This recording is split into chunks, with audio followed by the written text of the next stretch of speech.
नमस्कार दोस्तों, ट्रैवलर अड्डा में आपका बहुत बहुत स्वागत है। दोस्तों, हम हैं श्री राम की नगरी अयोध्या में और हमारी पूरी कोशिश है कि आपको प्रभु राम से जुड़ी हर दिव्य स्थान का दर्शन कराएं। हमने अपने पहले वीडियो में भी आपको गुप्तार घाट के बारे में बताया था, जहां प्रभु राम ने समाधि ली थी और साथ ही भगवान विष्णु जी की तपस्थली और उनके पदचिन्ह भी दिखाए थे। और उसी क्रम को आगे बढ़ते हुए हम आगे चले हैं, जहां जाएंगे हम राम की पैड़ी और वहां पर जो भी लाइट शो होता है वो आपको दिखाएंगे। और उसके अलावा भी आपको बहुत सारे यहाँ पर मंदिर है। दोस्तों, अयोध्या की अगर मैं बात करूँ तो जिस तरीके से कहते हैं वृंदावन की गली गली में भगवान श्री कृष्ण होते हैं, बनारस की हर गली गली में भगवान भोलेनाथ होते हैं, उसी तरह अयोध्या की हर गली में भगवान राम के मंदिर आपको मिलेंगे। और ऐसा लगता है कि पूरी गलियों में भगवान श्री राम का नाता कहीं ना कहीं जुड़ा हुआ है। कहीं उन्होंने स्नान किया है, कहीं वो बैठे हैं, कहीं उन्होंने समाधि ली है। तो पूरे अयोध्या में आपको भगवान श्री राम से जुड़ी कहानियाँ बहुत आपको मिलेंगी। हम पहुँचे हैं राम की पैड़ी। जी हाँ, यहाँ से श्री राम सरयू में स्नान करने जाते थे। साथ ही आपको लेकर चलेंगे नागेश्वर नाथ मंदिर, जिसके बारे में मान्यता है श्री प्रभु राम जी के जो पुत्र थे कुश, उन्होंने इस मंदिर की स्थापना की थी। राम की पैड़ी के साथ ही बना हुआ है दोस्तों नया घाट, जहाँ होती है सरयू माता की दिव्य आरती। और आखिर में हम आपको दिखाएंगे जो वहाँ भव्य लेज़र लाइट शो होता है और वहाँ पर रामायण में आधारित बहुत सारे चित्रण किए जाते हैं उस लेज़र लाइट शो की तरफ से। तो बाहर से भी लोग, अयोध्या से भी लोग, जितने भी लोग हैं वो शाम को 5-6 बजे के बाद यहाँ आ जाते हैं। और ये देखने में बिल्कुल फ्री है, इसके लिए आपको कोई टिकट नहीं लेनी पड़ेगी। आप वहीं राम की पैड़ी पे बैठिए और लेज़र लाइट शो का मज़ा लीजिए। 14 वर्ष पहले राम के राज्याभिषेक का दिवस। जैसे आज अयोध्या में उत्सव है, वैसे ही उस दिन भी उत्सव था। श्री राम के राज्याभिषेक की तैयारियां पूरी हो चुकी थी और उस दिन ऐसी घटना घटी कि जिसने राम राज्य को 14 वर्ष के लिए वनवास दे दिया। दोस्तों, कहा जाता है कि एक बार जब लक्ष्मण जी ने सभी तीर्थों के दर्शन करने का मन बनाया तो श्री राम ने अयोध्या में सरयू किनारे तट पर खड़े होकर कहा, जो व्यक्ति सूर्योदय से पहले इस स्थल पर सरयू नदी में स्नान करेगा उसे समस्त तीर्थ के दर्शन करने के समान पुण्य प्राप्त होगा। माना जाता है कि सरयू के जिस तट पर श्री राम जी ने ये बात कही वही राम की पैड़ी के नाम से प्रसिद्ध है। यही वजह है कि पूर्णिमा पर यहाँ स्नान करने का विशेष महत्व है और यहाँ स्नान करने वाले को भी तीर्थों का पुण्य मिलता है।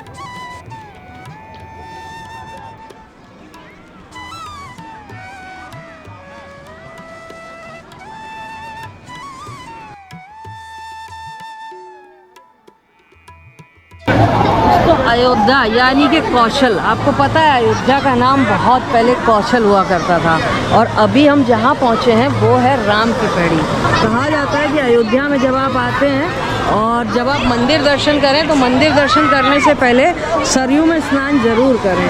और ये है राम की पैड़ी। शाम को यहाँ बड़ा खूबसूरत नज़ारा होता है।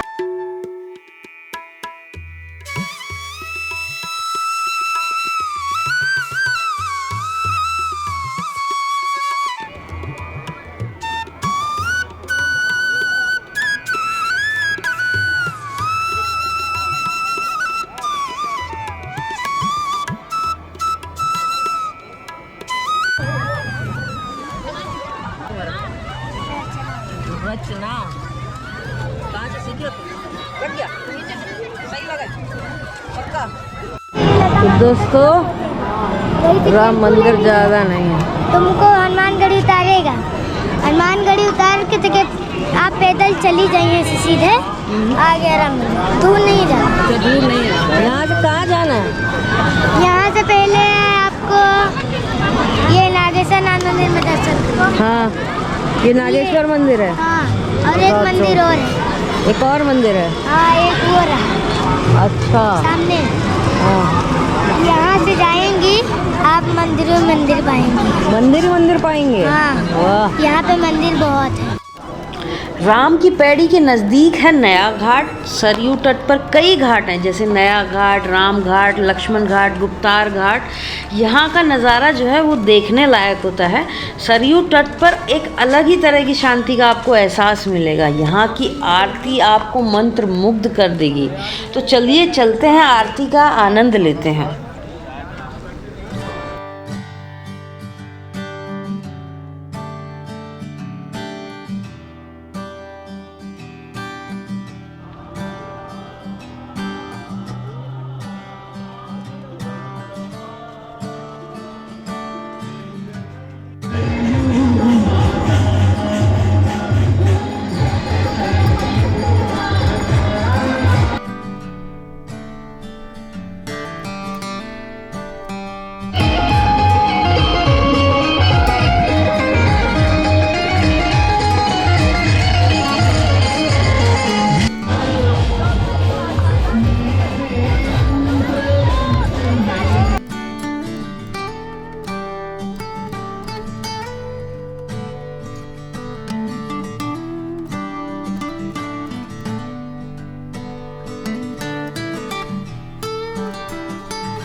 आरती खत्म होते ही राम की पैड़ी पर लेज़र लाइट शो शुरू हो जाता है, जो तकरीबन 2 घंटे का होता है।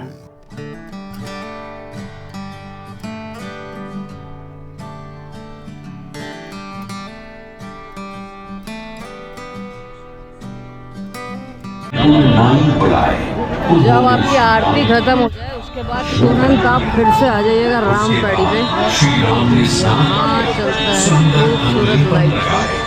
बहुमूल्य पीताम्बर और आभूषण धारण किए और श्रेष्ठ रथ पर सवार हो अयोध्या की ओर चल पड़े।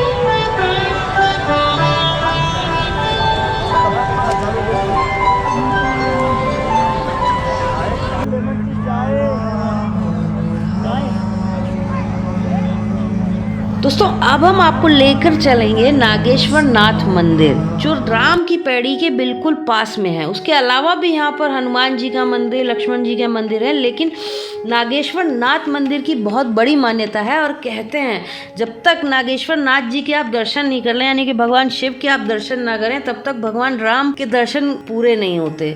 तो नागेश्वर नाथ मंदिर की कहानी भी बहुत मज़ेदार है, क्योंकि नागेश्वर नाथ मंदिर जो है वो राम जी के पुत्र कुश जो हैं उन्होंने नागेश्वर नाथ मंदिर की स्थापना करवाई थी।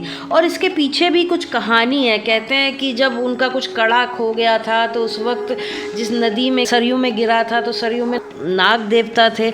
तो ऐसी भी एक कहानी है जिसको आप आगे पढ़ सकते हैं। लेकिन हमने यहाँ के पुजारी से जब बात की तो उन्होंने यहाँ की मान्यता कुछ और बताई, तो सुनते हैं उन्होंने क्या कहा। त्रेता युग में एक बार लौ और कुश आए थे सरजू जी में स्नान करने के लिए। तो कुश भगवान का कंगल सरजू जी में गिर गया था।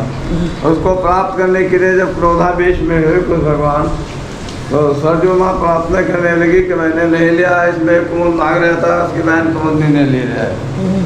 तो कुमुद नाग भोलेनाथ के प्रार्थना करने लगे। भोलेनाथ प्रकट हुए उनके प्रार्थना से कुमुद नाग के, हाँ, उनको भयदान दिया। तो ये शिवलिंग की स्थापना जो कोई आता है उसकी मान्यता पूरी होती है सबसे। और ये शिवलिंग की स्थापना लव कुश ने की। हाँ, लव कुश ने किया है। ये बहुत ही पुराना मंदिर है, त्रेता युग का मंदिर। यहाँ की स्थापना भोलेनाथ की राम जी के पुत्र लव कुश ने।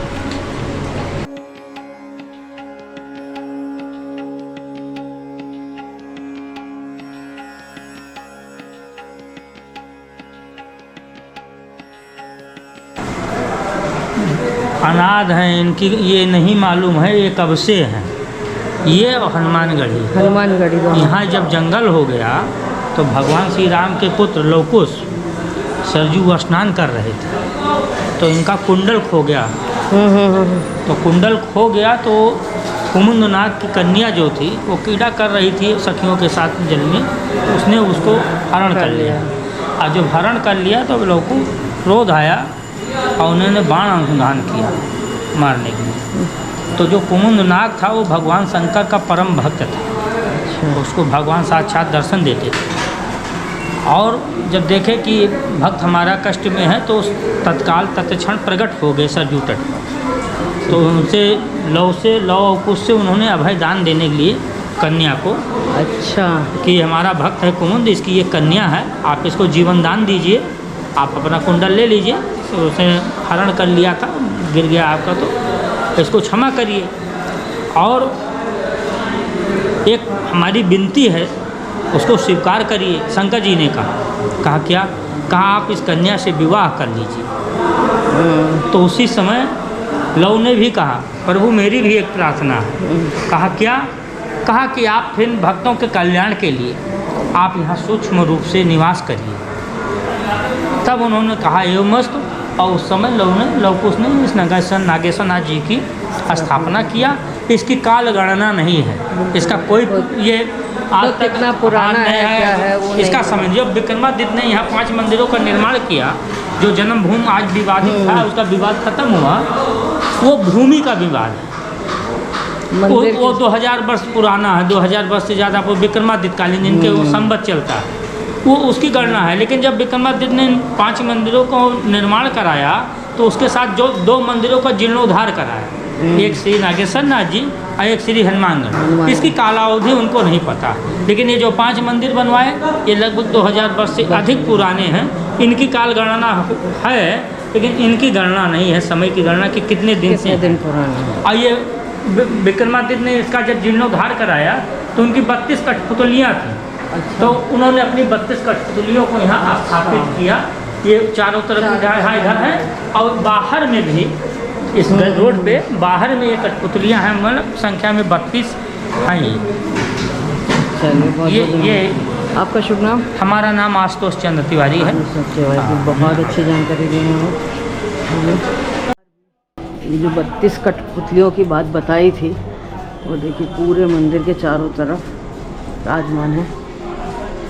पैड़ी के बिल्कुल पास अभी हमने किए नागेश्वर जी के दर्शन, और अभी हम आ गए हैं थोड़ी सी पेट पूजा पूरी करने। क्या क्या मिलेगा भैया? अभी मौके केवल बाटी चोखा है और समोसा और सब खत्म हो गया। तो अभी बाटी चोखा और समोसा। और क्या बनाते थे? आलू का पराठा, पूरी। अच्छा, तो 1 प्लेट बाटी चोखा खिला दो, सिंगल खिलाना पहले। तो अभी हम यहाँ लेंगे बाटी चोखा। तो उत्तर प्रदेश और बिहार का बहुत फेमस होता है बाटी चोखा। तो जिस तरीके से हम दिल्ली या बाकी जो शहरों में देखते हैं समोसे की प्रथा अधिक है, तो यहाँ बाटी की ज़्यादा है। तो अब ये बाटी हमें देंगे। कैसे दोगे? सब्जी के साथ के? चोखे के साथ। चोखे के साथ। चोखा किसका बनता है? आलू बैंगन। आलू बैंगन के चोखे के साथ अभी हम खाएंगे बाटी। तो ये हमें मिली बाटी चोखे के साथ, तो अभी हम खाएंगे और देखते हैं इसका स्वाद कैसा है। तो खाने में आपको बहुत ही स्वाद आएगा। सामने राम की पैड़ी और यहाँ इनकी दुकान है, आप ज़रूर आना। बढ़िया आपको बाटी चोखा मिलेगा यहाँ पर, और आपको मज़ा आएगा। जब आप पूरा चल के थक जाओगे तो यहाँ खाने में बहुत मज़ा आने वाला है।